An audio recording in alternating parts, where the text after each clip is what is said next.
राधानगरी तालुक्यातील पडळी इथल्या ज्योती टिपुगळे यांचा मृतदेह सापडल्यानंतर सासरच्या मंडळींनी त्यांना मारून टाकल्याचा आरोप माहेरच्या नातेवाईकांनी केला आहे. मंगळवारी सकाळी ज्योती घरातून निघून गेल्या होत्या. त्या घरी परत न आल्याने बेपत्ता असल्याची तक्रार पतीने राधानगरी पोलिसात दिली होती. दरम्यान बुधवारी सकाळी एका शेतातील विहिरीच्या पाण्यात ज्योती यांचा मृतदेह आढळून आला. पोलिसांनी पंचनामा करून मृतदेह ताब्यात दिला.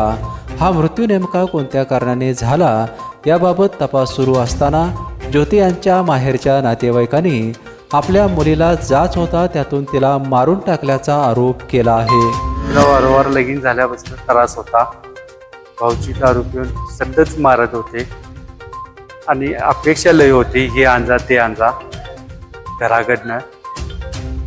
आम्ही जात विचारायला गेल्यानंतर आम्हाला तिने सांगितलं आम्ही काय सांगणार नाही, त्या बहिणीला तुझं तू पुन्हा अपेक्षा तिला न्याय मिळावं हीच अपेक्षा आहे. आरोपींना शिक्षा घ्यावी. मारून टाकले तिने.